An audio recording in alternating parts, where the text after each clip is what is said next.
Əvvəlki videomuzda kriminal dünyanın ən səs-küylü simalarından olan Lotu Qulidən, yəni Nadir Səlifovdan danışmışdıq. Amma o səs-küy, o qanlı imperiyanın hekayəsi hələ bitməyib. Əksinə, hər ötən gün daha da qaranlıqlaşır, daha amansız bir hal alır. Bugün isə Lotu Qulinin qəfil yoxluğundan sonra bağlı qapılar arxasında baş verən dəhşətli pərdə arxasını üzə çıxaracağıq. Çoxları elə bilir ki, hər şey Türkiyədəki o otel otağında bitdi. Amma əsl fırtına elə o atəş açılarkən, o xain güllə atılarkən başladı.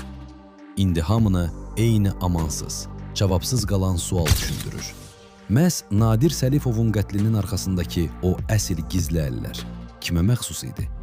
O qanlı gecənin sifarişçiləri, o sui-qəsd planını addım-addım quranlar əslində kim idi?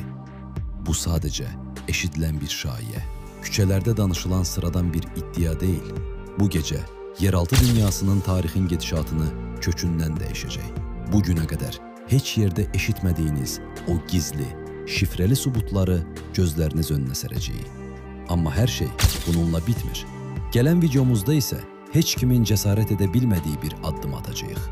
Qulinin sui-qəsdinin sifarişçilərinin, o qanlı planı quran xainlərin pərdə arxasında bir-birləri ilə nələr danışdıqlarının, o dəhşətli ittifaqı necə qurduqlarının məhz gizli səs yazılarını eksklüziv olaraq sizlərlə paylaşacağım.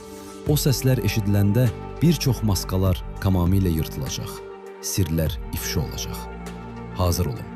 Sizin o xəbərlərdən yaxından tanıdığınız, böyük-böyük danışan, dırnaqarası mərd insanların, əslində pərdə arxasında necə namərdcəsinə, qorxaqcasına Nadir Səlifovu ən yaxın adamı vasitəsilə arxadan vurdurduğunun təkzib olunmaz, təkzib edilə bilməyəcək qanlı sübutunu addım-addım ortaya qoyacağıq.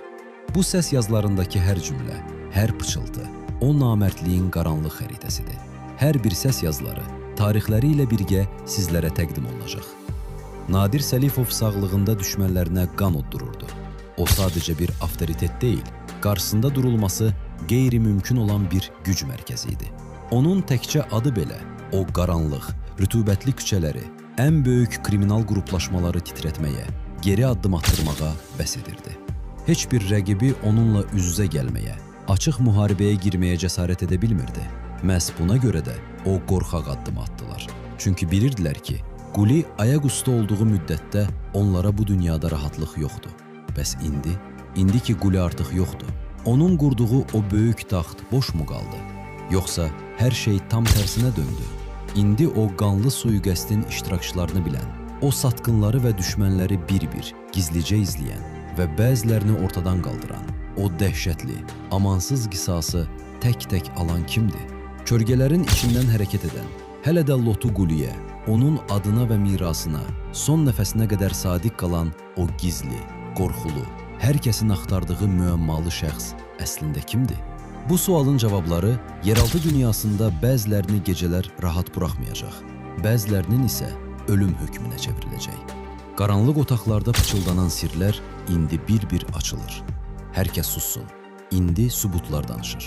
Bu qanlı pərdə arxasından və gələn videoda təqdim edəcəyimiz şok səs yazılarından anında xəbərdar olmaq üçün Crime True izləyiciləri kanala abunə olmağı və bildirişləri açmağı unutmayın. Zirvədəki sirlər tezliklə açılır.